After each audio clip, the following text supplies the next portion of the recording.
Perfect. Okay. So, yeah, I'm just going to go through this masterclass. I don't know if it'll be the full 50 minutes, but we're going to talk about product-based businesses, wellness founders, product-based businesses looking to transition from D2C, direct to customer, to premium wholesale and retail orders. Okay, so yeah, you're in the right place. If you're ready to stock your product at premium retailers, you need guidance on professional brand presentation, and you're looking to build a sustainable, scalable business model, which we've already spoken about. I feel like you're at that place where you've got the stock. You need to now put it out into the world, into stockists, and hopefully get some sales done for you that don't require you to be at fairs and physically there selling. So yeah, we've already kind of discussed me a little bit. So yeah, I have over 20 years experience working as a designer across design agencies and fashion retailers. I am a mum to two young kids. They're not that young anymore, 7 and 9.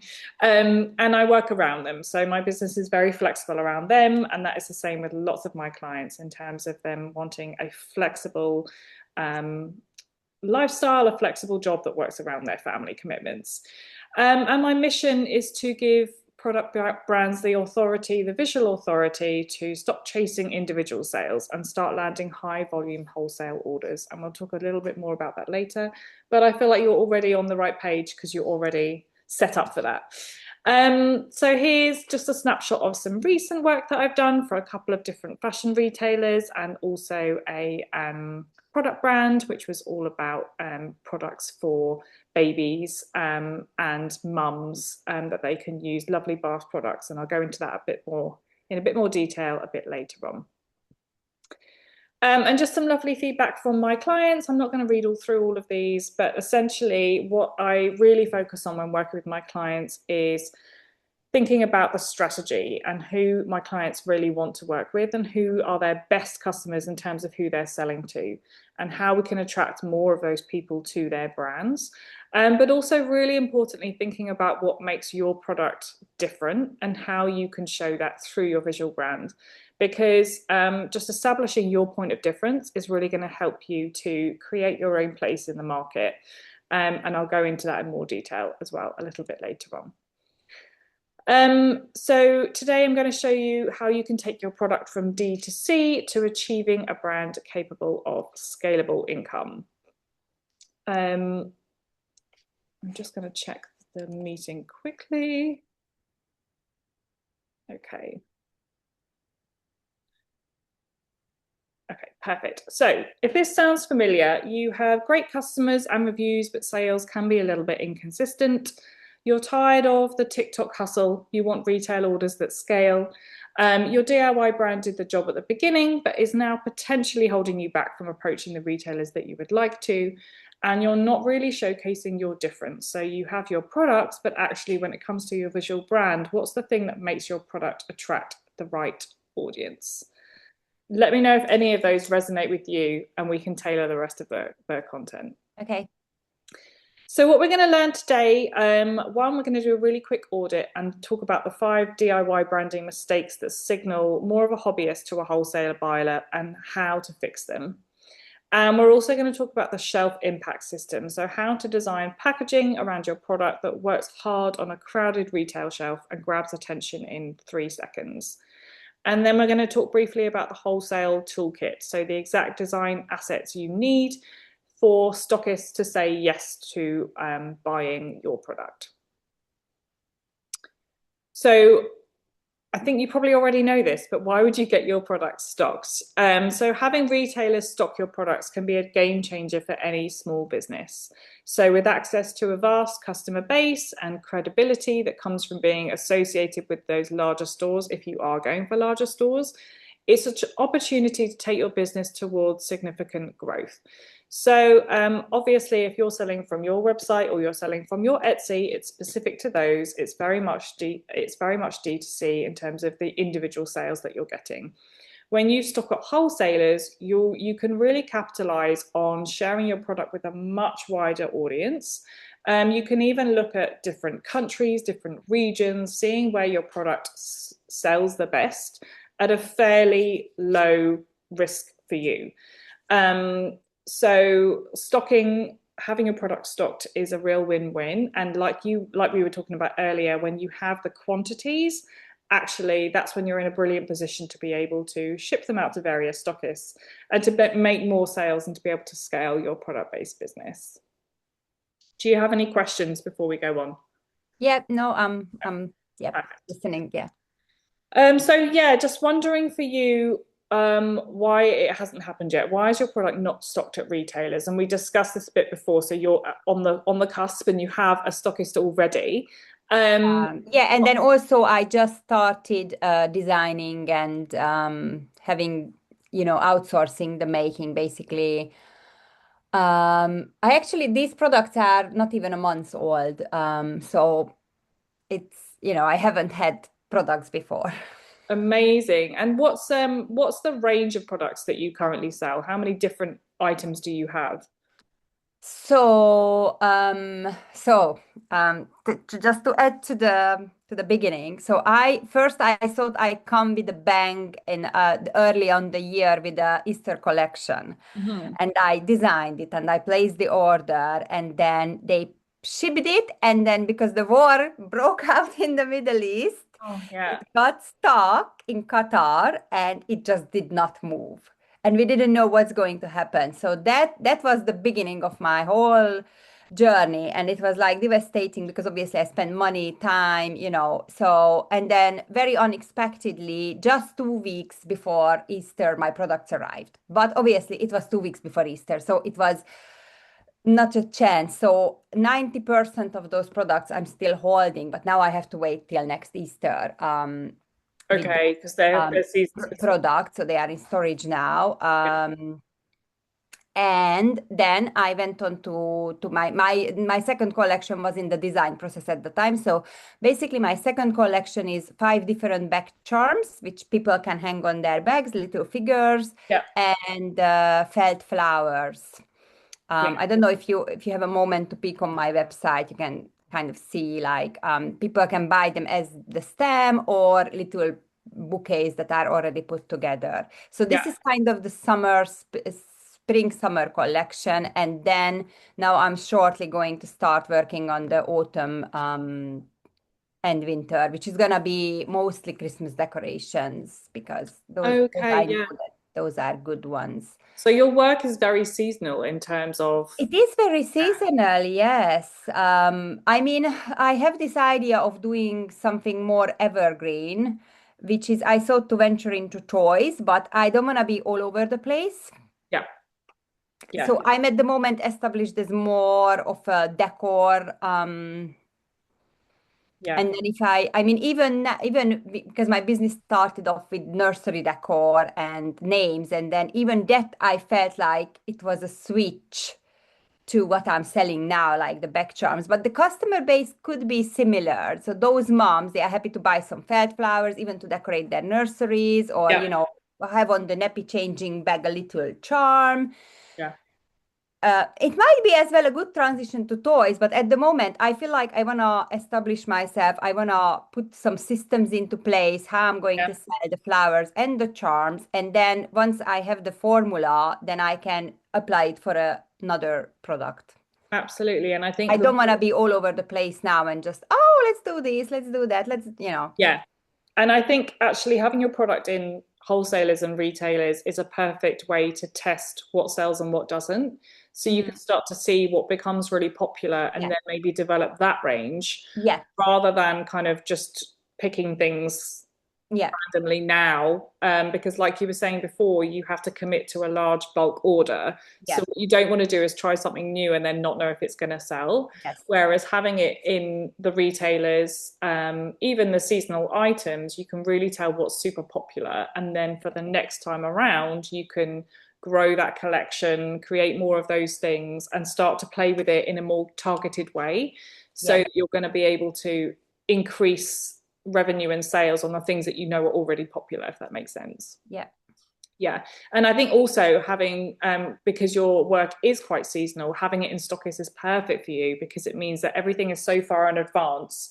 When you're talking about Christmas, so it's back in sort of June, July, isn't it? So getting the things out there at that yeah, time gives you that focus to be able to potentially work on other things while those things are already in play Yeah. at the stores. So yeah, I think that sounds really perfect for you. And I think I totally agree with not getting loads of new product things while you're still kind of establishing yourself in those stores too.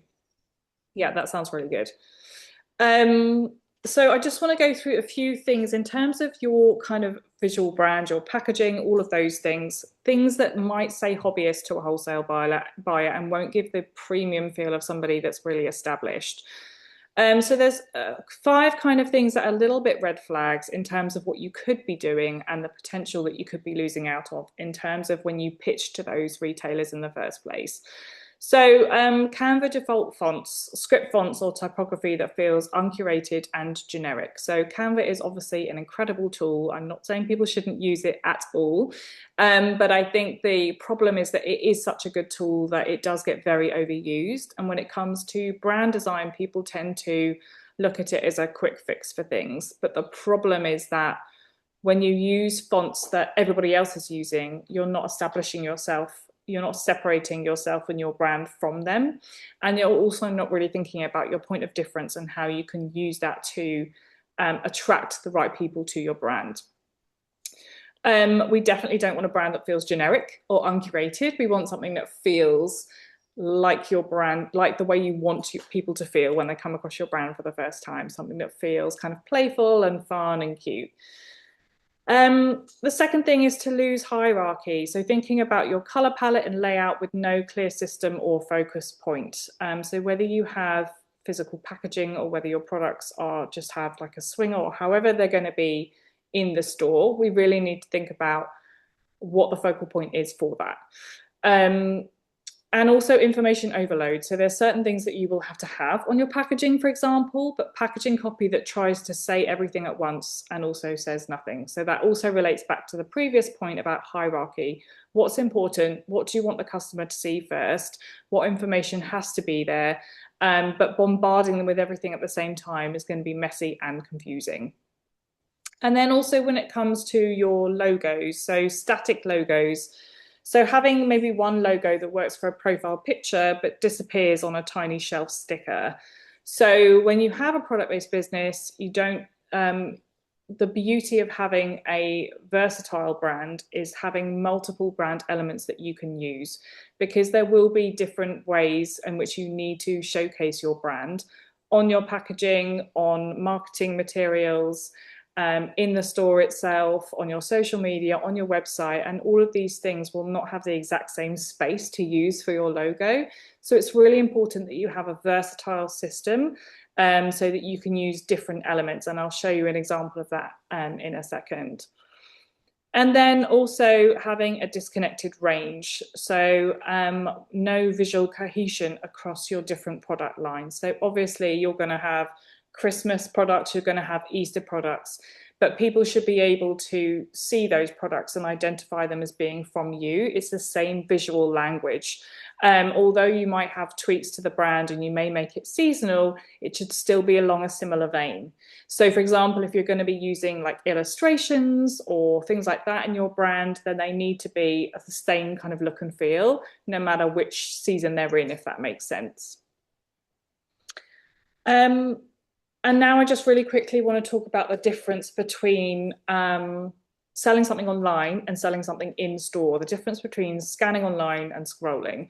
So on your website, you can describe the product, the benefits, and curate the look of it to emphasize your USP. And I've used this example here of Neon, never know how to say it. But they've got lovely products here, which are very minimal on their website, and they've got lots of lovely white space all around it, and then the colors really pop. So you can curate how your products look on your website. Even with Etsy and websites like that, it's very clean. You can see the products really clearly. You can curate that. The difference is when your product is going to be in store, you have no control over what products yours is going to be sat next to. Generally, you have no control over the lighting, which could be very different, very harsh, different in different stores as well. And you have no control over like where it's going to be in the store, the placement, all of those things. Usually that's dictated by the retailer. So online, you have longer to tell your story through copy. People will scroll through your website, they'll have a look at your story, they'll look at your images, they'll look at you, they'll find out more about you. But in a store, you have 3 seconds to be seen across a crowded aisle, whether that's a one-off gift shop somebody somewhere or whether that's a huge John Lewis department store. So if your packaging and your product doesn't communicate its category instantly, the shopper's already moved on. Think about the last thing that you went in to buy. Were you drawn in by a certain packaging for something? Say you wanted like a face cream. Was it something you were drawn into? Did you know what you were going to get and you just went in and got it and you didn't look at anything else around you? So it's really important to that buyers need to trust the shelf presence before they trust your pitch. So that's the difference between what your packaging may be now and what it may need to be for wholesalers. I've got a little example here as well, actually. I don't know if you can see this, but this is an Australian brand called Breeze Balm, and they have these little lovely little packets here. And this was the first one that I got sent a few months ago. And inside it has these gorgeous illustrations of like pomegranates because it's got pomegranate extract in it. Okay. And what's lovely about this is it's got a lovely kind of spot UV here, which glimmers in the light. And when you're talking about retailers and being in a store, this is the kind of point of difference that's really going to make a change. Those kind of lovely printed effects are really going to stand out in a sea of everybody else. And then thinking about the unboxing experience as well, when someone takes your product home, is there a little surprise and delight like something lovely like that inside packaging? And what I thought was interesting as well is I received this the other day, an updated version, which looks quite similar from the front, but on the back it's got all these keywords in a spot UV as well, and it says like brightens, smooths, glows, and tells you a bit more about what the product does. It's like a BB cream, hydrates, protects, which And is I think because lovely. it's So very unusually big font, it kind of comes to, yeah, it draws the attention. yeah, and you can imagine it on a shelf. You could have one that way, you could have one that way, and it really tells a story a bit more about the actual brand, what it does, what it communicates, and actually even subtle differences like this is the front of both the packets, and this one stands out way more because of the white type, and they've made it even larger, whereas this one on a shelf you Yeah. wouldn't really be able to read. No. So it's about that legibility from across an aisle as well, like how people see your product from the door when they walk in if they can see it or close up. So what's the difference there and what are you trying to say? um do you have any questions or anything about, I haven't seen your packaging, but any questions about what you've got so far and what you... Yeah, I mean my head is racing actually because I don't really so I have a like little tags actually that very handily I can very easily hang on the back charms, but they are just like Yeah. I don't know if you can see, it's kind of Yes. simple. Yes. And then at the back, it has just a little that is 100% wool that you can spot clean with a damp cloth Yeah. and a QR code to the website, my website and Instagram handle, and that's it. Lovely. Yeah. Yeah. And your But because products... I'm sort of like, all about being natural and wool. So for me, probably, I mean, especially with the back charms, I don't think they need a packaging. It's just more about the tag. Yeah. Now, the flowers are giving me a bit of a headache with the packaging because obviously I know the first shop I sent them to, I just sent them the stems and nothing is on them. But then I thought, oh my God, maybe, they need to hang something on it. Yeah. So I ordered, actually they supposed to arrive today, some kind of good quality cotton ribbon with printed on my my logo. Basically, my logo is just my name, Poppy Yeah. Loop. And I thought maybe I could tie those and hang a tag or Yeah, definitely. I think when you've got so different to this, where you've got a box and your products in, yeah.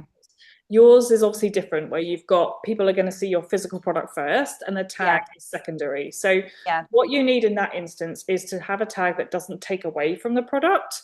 So, Mm, yeah, like you say, you've got something quite neutral, which works. But I think also thinking about, you were saying about like kind of natural and things like that, those think about using materials that might reflect that so people know that actually is it made from recyclable materials, is it made from this, really highlighting all those things that make your product so special.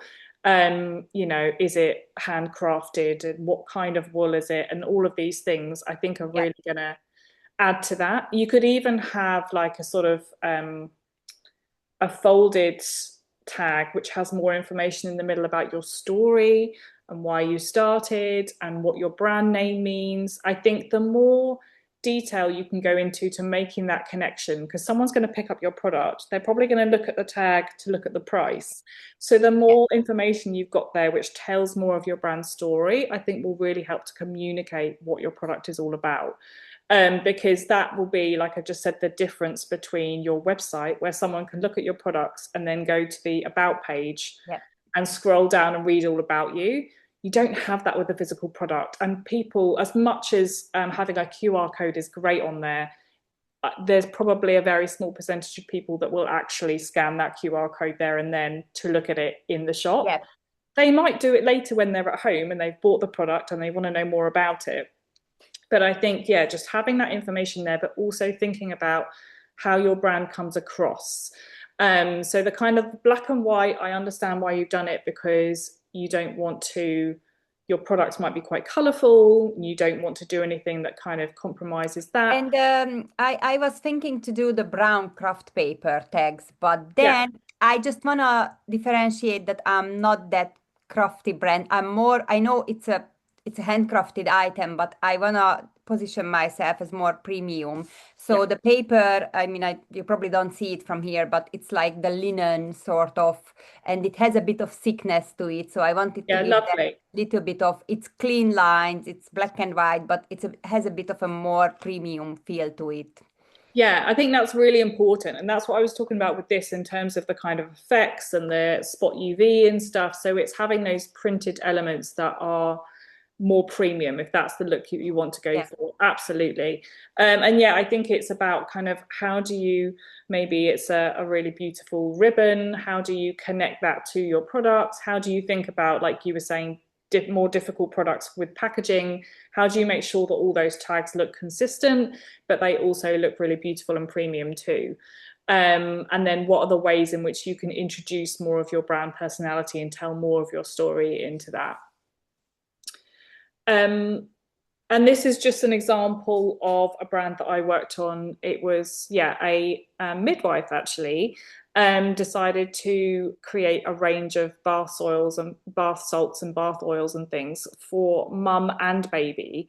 But like you were just saying there, she didn't want to position it as like kind of DIY. She didn't want it to be super babyish or childish. She wanted it to feel premium and luxurious, like something that you would want in your bathroom that you'd be proud to showcase. Something that felt grown up, but also didn't have any of the toxins and things that a lot of baby products do. So, yeah, focusing on the kind of color palette that felt natural, that felt nurturing and caring, and all of those elements. Along with a kind of icon which felt natural and also caring with the heart as well. And then when it comes to your brand elements, what I was discussing a little bit earlier was about having that variation and all of the bits that you can use across your packaging. So I don't know whether you have more than one logo or different elements that you can use, but having that variety enables you to be able to use them on different tags, different bits and pieces as Okay. you need them. So these are all variations of the same brand, obviously, but you can use just this little bit on its own, or you can have the full logo mock up. And when it comes to packaging and things like that, it enables you to have way more versatility. Like you're finding, I'm sure you've got some items that are really small and you need like a small hanger tag for it. And then you might have other elements which are bigger, like garlands, where you can have a bigger hanger tag and things like that. So it's about having that versatility and also thinking about that hierarchy. What do you want people to focus on when it comes to your packaging. So, do you want people to focus on your brand name, or actually do you want people to focus on what that thing is, what it's made from, all of those things? So for this brand, we focused on what that bath oil actually did, which was help Okay. you to sleep. And then the logo and the primary logos are kind of secondary in the background. And then obviously with the bottle, these could be printed directly onto it. You can use more of the kind of branded elements, and on the back you would have obviously all the information and the ingredients and all that sort of stuff. So yeah, really thinking about what it is that you want people to know from your brand, what the most important things are to talk about when it comes to your visual brand too. And just a lovely quote that I won't go through from my client here, Amy, as well. Um, so John Lewis says packaging plays a significant role. John Lewis expects high quality professional packaging that fits with its brand image. Your packaging must not only protect the product, but also communicate your brand story and values. Making sure your business keeps to these retail standards is vital before you submit your product for consideration. So obviously they really value luxury, nice packaging, but also something that really showcases your brand story. So, as well as having lovely technical things, lovely quality swing tickets and things, they're saying that your brand story and values are actually really important too. Um, so, crafting a strong message through your brand is actually essential. So, as well as a visual standout, what are you trying to communicate with your brand? So if you think about what makes your product truly different from those other brands that might make something similar to you, what is different about your brand? And is this obvious when you first see it? How confident are you that your brand speaks to the right people and communicates the right message? So what do you think would be your standout, Nikki, for your product? If you were to say one thing that you want people to know about your products? Uh, okay. So I think I am quite good at choosing the right colorways for my product. And sometimes at fairs, they comment on, like, for example, my flower collection, that how they just love the colors together. Mhm. But I chose that is pastel, but um, it's Yeah. kind of not. There are many felt flowers out on the market, but I think for me, color is very important. And I think I learned that from experiencing when I was doing the names, how much different it makes to choose the right colors. And I kind Mhm. of gave me the experience doing names for 10 years that I know what works well together. Yeah. And when I designed my flower collection, for example, I kind of instantly knew how to put together the colors that would work well. So one is the colorway, but then the other one, I think my products have a lot of attention to detail, which is as well like when I have a little figure, there is always like the chili has a little mustache, the frog holding a basket of strawberries. So I think it's detailed. They are detailed. And personality as well. And then yes, yes, yes. Yeah. And what's your background, Nikki, in terms of how did you start this business? What made you? I was like a crafty person.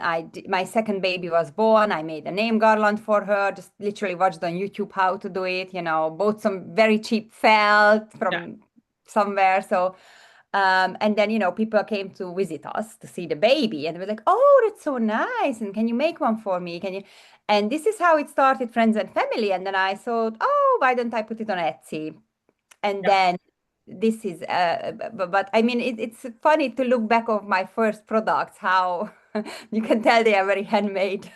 yeah, yeah, But because and then I used to do it very cheap as well, but then because of the journey, the experience, the more I did it, the stitches now are, I'm very proud for my stitching. It's yeah, perfect. I beautifully embroider. I'm using only quality premium 100% wool felt. So everything now, I know even down to the latest needle, that which needle is gonna give the best effect. So I kind of mastered um, working with felt. And then I think this gave me the good background when it came to designing. So like I have some, I actually have some, wait, let me show you some So, this is like one of my, Oh, cute. Yeah, that's gorgeous. I have a like a pretzel. Oh, So this kind of, they have little vibe to yeah, them. yeah. So, I mean, I think that's really lovely to hear about your story and, making it to, entertain your little one, and then it kind of grew from there. Like that for me is part of your brand message. That's part of your story. And I think what you're saying about kind of curating the colorways and things like that is lovely. But I think people want to know about you, the maker, why you started doing it, how it evolved, how it's kind of changed. So I think, yeah, as much as you can get that kind of story in, the better, because it's just lovely sharing that. And I think that's one real benefit we have as small business owners, that we have that personal story and we can make that personal connection. Because even though we're talking about moving from direct to customer sales into wholesalers, it's still an emotional thing for somebody to make a purchase. Yes, And then yes. they And I sign. think that's what I feel like big retailers or big brands are struggling with because they can't. The other day, it made me smile. I was scrolling and I saw Liberty's post. The beauty buyer was literally opening up their beauty box and talking about what's inside. And I was like, oh, yeah, that's their way of making it like, oh, this is a person. She's the Yeah, beauty buyer. She's just a lady, at yeah, home. She's opening and trying the product. So, yeah. I think even now bigger brands like Liberty is a massive brand and they trying to bring in that element that is a person there. That's it. And there's so many people that are aware of wanting to shop with independent brands. So even if you're in Liberties, you're like, well, who is this brand? Like, who are these scarves made by? And am I supporting a small business? I know that's Yeah. something that I'm really aware of. And if it's a choice between, I don't know where this comes from, and oh, look at this brand story, I know which one I'm going to buy. So it's about still making that same emotional connection that you would with somebody who messages you on Etsy saying, "Oh, tell me more about this, and can I have a personalized thing?" To that same connection when somebody's not there and you can't have that conversation. So how are they going to find more about you? How are they going to know more about your brand? What can you instill in your packaging and your brand, to give that personality and that snapshot of who you are and why you've made your products? I designed a branding for a fashion client recently, and there were lots of different kind of sub brands within the company, and we designed this kind of concertina leaflet, and each section had information about each part of the brand, and that was going in the carrier bags as every Okay. sale was made, because it was important that that person understood the journey that that brand had had and the evolution and where it had come from and the reason why there's different sub brands within that retailer. But yeah, I think wherever you can get that across is really lovely. And obviously, when you're sending, like when you've got online orders, you can have those personal touches. You can have comp slips. You can have handwritten notes. You can have little leaflets. All of those things really encapsulate what your message is all about and help with that connection. And I think there's a lot of emphasis that should be made on that kind of unboxing experience as well. When someone receives something online in the post, what else do they get with it? Are they surprised by elements? Do they want to share it on their social media? Do they want to talk about it? So yeah, it's thinking about all of those things really. And is it really obvious about your brand? Are you really telling your story for the wholesalers as well as your individual sales Yeah. too? Um, and then just a quick overview of what the buyer might be looking for. So depending on obviously the size of the retailer that you're going for and that you're going to try and approach, stability. Does your brand look like they can handle an order for 50 stores, or will the labels peel off? Are things going to fall apart? Does it look like everything is structurally sound to support a really large order? Now, it sounds like you definitely have the stock already waiting, so that's great. You've got the volume, you're not making everything by hand anymore, so you have that ability to be able to order more things at bulk to support different wholesale orders, so that's great. But then thinking about the kind of when you attach all your labels, are you going to be doing that by hand? Are they going to be doing that in the pool in the factory? How are you going to make sure that those things stay fastened, things don't fall off? All of those kind of things need to be considered for larger wholesale orders. Curated fit. Does the aesthetic elevate their store's reputation? Is it different to the brands they currently stock? So for you, it's kind of obviously doing that research to see where you think your products would fit the best. Having a look around, if it is local shops, going in there, having a look, having a chat with the owners, seeing where actually you think it could be really beneficial to you. I've spoken to a few brand owners recently who have stocked their, I spoke to someone yesterday who stocked her jewellery at different shops, but actually wasn't seeing any return. They weren't really selling. So it's really important to think about exactly where you think the right fit will be. Obviously, if they accept your products, it means that they've got confidence they're going to sell. But for you as well, like where would you be proud for your brand to sit in? I think that's really important too. Yep. And then velocity, will this package jump off the shelf, or will they have to mark it down in 3 months? So really thinking about their ROI. How does your product sell at the moment? How can you prove that it's doing well in certain areas? Making sure that for them it's a really easy yes, like a sound investment, something that isn't going to be risky for them. Do you have any questions around that little checklist?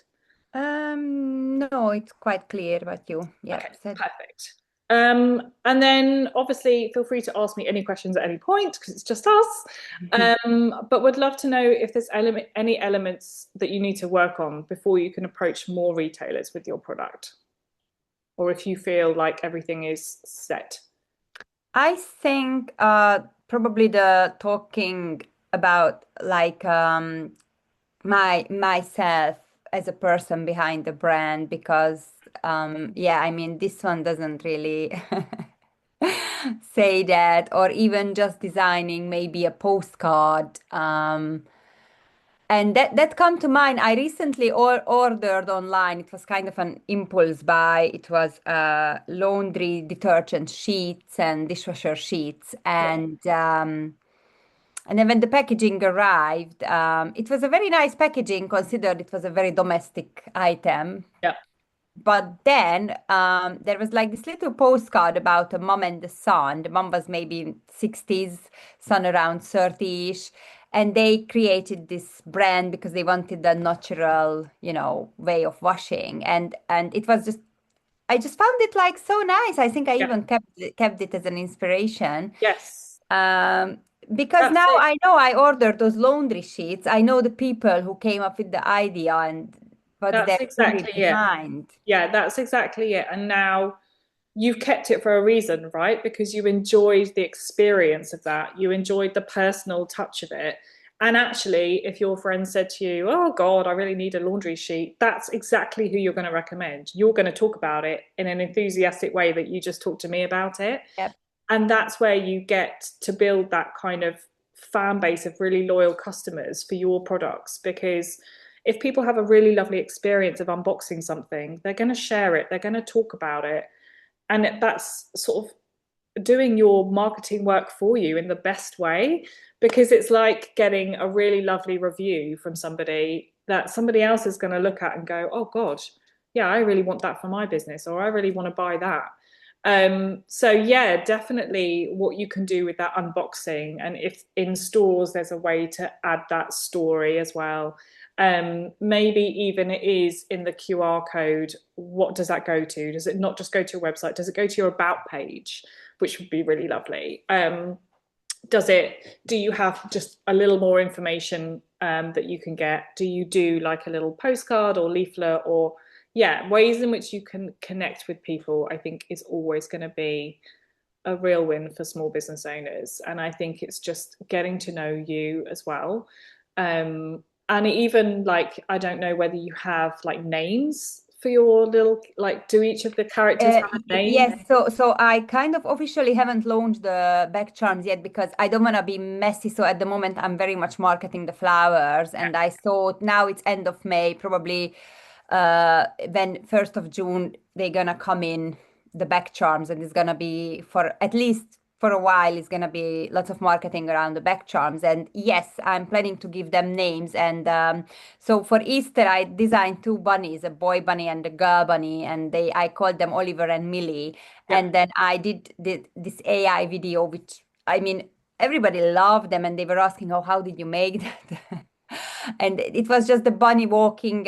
So the boy bunny is holding a daisy in his hand, and then I made a video that he's walking in a field of daisies and picking up a daisy. And it was very short and sweet, Yeah. but that kind of like brought it as a person. And I know people were telling me, actually, some of the founder moms as well, that oh, she bought the little bunny and showed her daughter the little video that goes with it. Yes, yes. And that's lovely, and that's a really beautiful way to like bring your products to life. And actually, I can imagine that being really magical for a little child to see the charm or the toy, and then Yeah, suddenly it's like walking. And that's a really lovely way to kind of bring that to life. So, yeah, definitely more of that, stories about the characters. yeah, You were saying that you've got a little chili with a mustache. Like, what's his name? Where's he from? yeah, Why has he got a mustache? Like, all of those yes. things are really key. And I think, you're definitely on along the right tracks with that. I think it's just really capitalizing on how you can keep that personality there with the products that are going into stores. How can you still keep up that level of brand personality and messaging? Um, Okay, lovely. So, as it is just us on the call, if you did want to chat further about looking at your brand together and mapping out how we can introduce that brand personality or adding little elements to your brand, that I'm more than happy to chat to you about it. I did have a bonus for anybody on the call today. So if you do want to book a call and we can discuss those bits and pieces, then I will audit your brand's shelf readiness live on our call. So we've already discussed a few bits, but if you did want to send over any of your packaging and bits and pieces, then we can have a call and I can look at everything beforehand and we can just go over how you can really capitalize on that brand messaging, making sure that you're building those connections as much as we can when your product is in retail and you're not physically there to talk about it, or on your website for people to find out more information. But that's everything. Have you got any questions or anything that you wanted to ask? No, it was really good. I have actually two things to say. One is like, if I would like to work with you, how does it like? Do you do like a 3 months, or what is the?